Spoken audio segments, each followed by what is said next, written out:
बिस्मिल्लाहिर्रहमानिर्रहीम। Welcome you students again. आपको जैसा कि मालूम है कि हम आज कल इन वीडियोस में 10th चैप्टर जो है उसके शॉर्ट क्वेश्चंस को देख रहे हैं। इस सिलसिले में चैप्टर 10th हमने स्टार्ट किया हुआ है और चैप्टर 10th का जो है वो ये थर्ड जो है ये हमारा वीडियो लेक्चर होगा शॉर्ट क्वेश्चन से रिलेटेड। और आज जो है जो टॉपिक हमारा वो है रेस्पिरेटरी डिसऑर्डर्स। तो इस सिलसिले में सबसे पहले क्वेश्चन आपके पास जो है ब्रोंकाइटिस से रिलेटेड है। What is meant by bronchitis? And bronchitis is basically inflammation of the bronchi or bronchioles. It results in excessive secretions of mucus into the tubes, leading to the swelling of tubular walls and narrowing of tubes. याद रखें कि ये question जो है जो ये typical question जो है ये ब्रोंकाइटिस के बारे में व्हाट इज मेंट जब आएगा तो आपने ये इसका आंसर लिखना है। इसकी सिम्टम्स वगैरह या काज वगैरह नहीं लिखते हैं, फिर उसमें वो इरेलीवेंट हो जाता है उसका आंसर और फिर उसके मार्क्स जो है आपको पूरे नहीं मिलते हैं। मैं फिर रिपीट कर रहा हूँ। Bronchitis is the inflammation of the bronchi or bronchioles. It results in excessive secretions of mucus into the tubes, leading to the swellings of the tubular walls and narrowing of the tubes. देखिएगा what is cause of bronchitis second question है। Bronchitis की वजह क्या होती है, इसका काज क्या है? देखिए bronchitis is caused by number one आपके पास है वायरस, नंबर टू आपके पास है बैक्टीरिया, नंबर थ्री आपके पास है exposure to chemical irritants like tobacco smoke etcetera. Next आपके पास जो क्वेश्चन है ब्रोंकाइटिस से रिलेटेड है। Write down symptoms of bronchitis. अगर क्वेश्चन आता है the symptoms of the bronchitis are included cough, mild wheezing and fever, chills etc. and shortness of breath। ये कोई से चार आप लिख देंगे तो आपको 2 मार्क्स इसके मिल जाएंगे। नेक्स्ट क्वेश्चन आपके पास है what are types of bronchitis? Bronchitis की दो टाइप्स होती हैं। एक कहलाती है एक्यूट ब्रोंकाइटिस और दूसरी जो है वो कहलाती है क्रोनिक ब्रोंकाइटिस। एक्यूट ब्रोंकाइटिस जो होती है वो 2 महीने के बाद जो है उससे पेशेंट रिकवर हो जाता है और लंग्स को कोई परमानेंट डैमेज है वो नहीं होता। जबकि क्रोनिक ब्रोंकाइटिस जो है क्रोनिक जो है वर्ड इसका मतलब होता है दायमी, यानी जो है ज्यादा देर तक रहने वाली जो डिजीज है।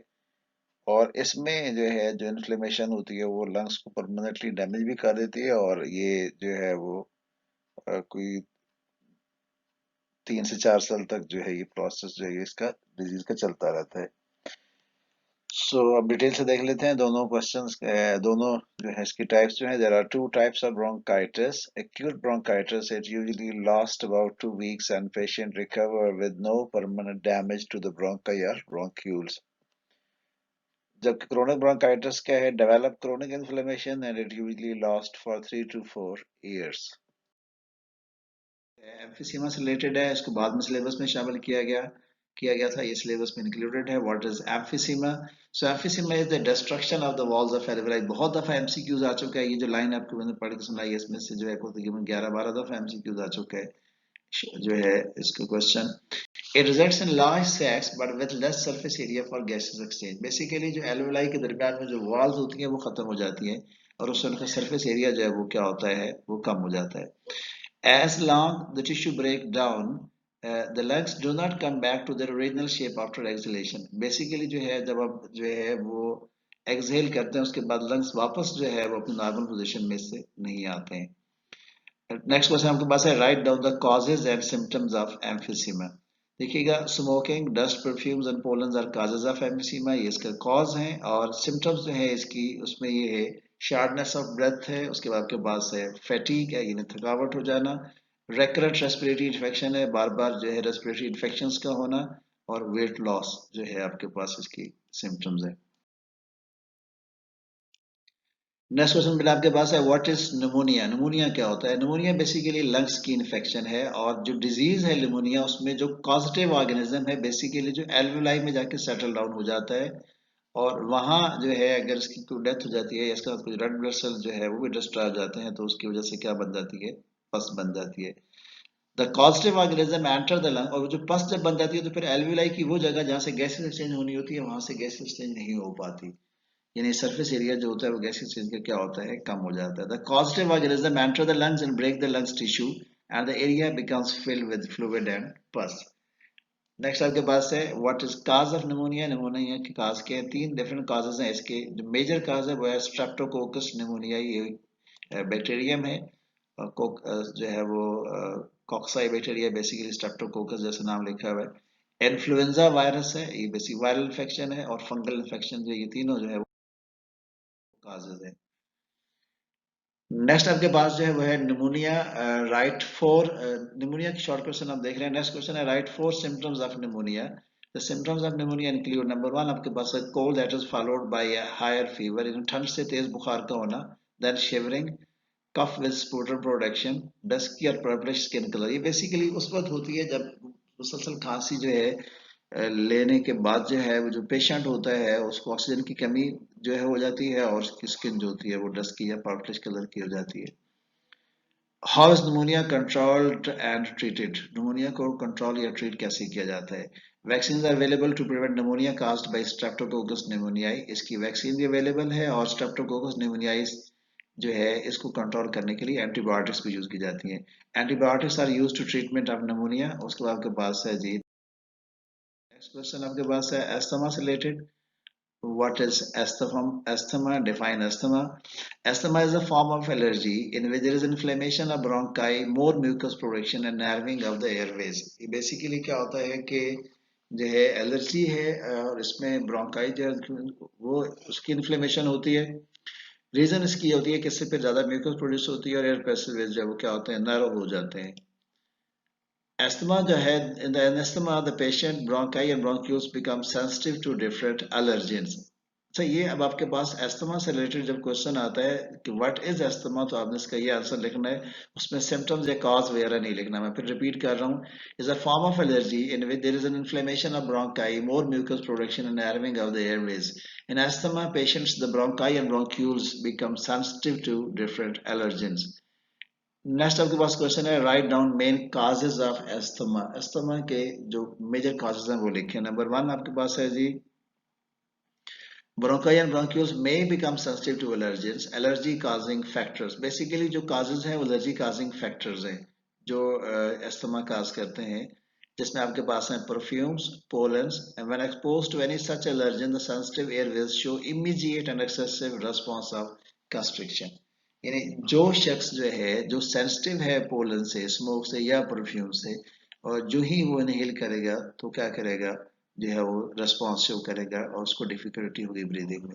सो bronchi and bronchioles may become sensitive to allergens, allergy causing factors, dust, smoke, perfumes, pollen, etc.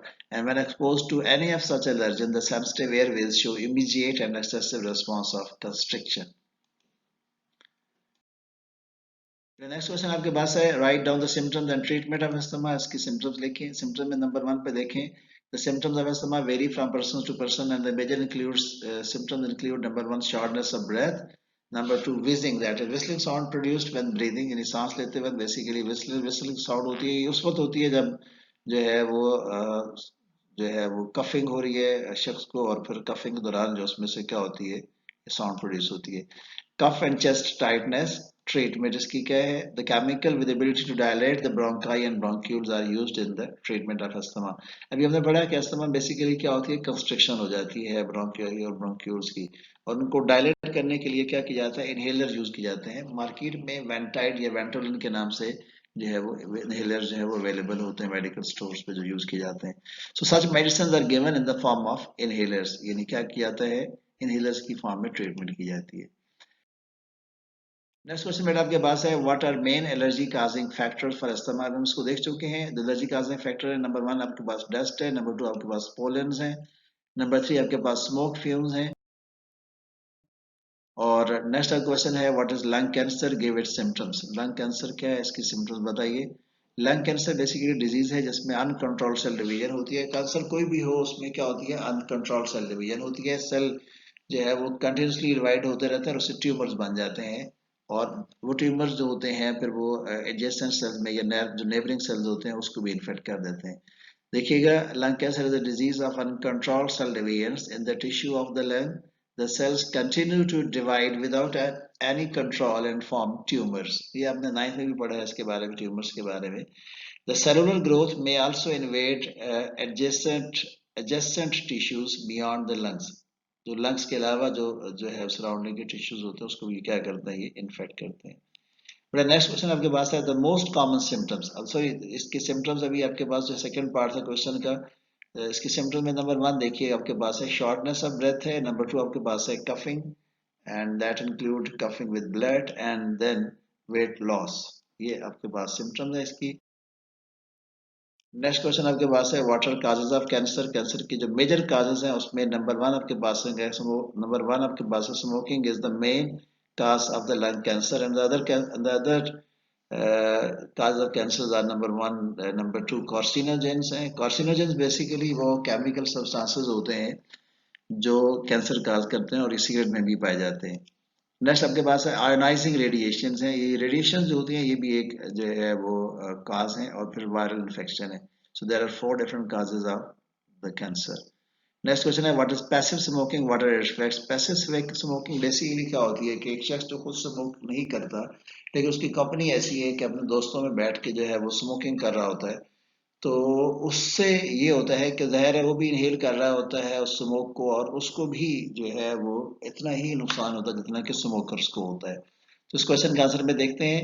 Passive smoking is basically inhalation of smoke from another smoking. It is also a cause of lung cancer and non smoker it increases. यानी वो जो smoking नहीं करते हैं लेकिन passive smoking हो जाती है तो उसमें हार्ट डिजीज रिस्क जो है 25 to 35% बढ़ जाता है और लंग कैंसर का रिस्क जो है 20 to 30% बढ़ जाता है। नेक्स्ट बड़ा क्वेश्चन है what is nicotine, how is it dangerous. Nicotine जो है ये भी टोबैको स्मोक में पाया जाने वाला एक पावरफुल पॉइजन है और जब हम इसको इनहेल करते हैं तो ये जो ब्लड वेसल्स होती हैं उसको हार्ड कर देता है, जिसको हम क्या कहते हैं, ये है वो आर्टेरियोस्क्लेरोसिस कहते हैं। देखिएगा आपके पास है is a powerful poison, nicotine is a powerful poison present in the cigarette smoke and when it is inhaled through smoking it hardens the walls of the arteries, it also damages the brain tissues। ये दो बड़े effect हैं इसके जो है ये nicotine के। फिर ये हमारे जो थे जो है क्वेश्चन थे इसके ब्लड डिसऑर्डर से रिलेटेड और जो है ये यहाँ पे हमारा टॉपिक खत्म होता है। Thank you very much for watching. If you like it then please subscribe and may also write down in the comments. Thank you very much. Stay blessed. Allah Hafiz.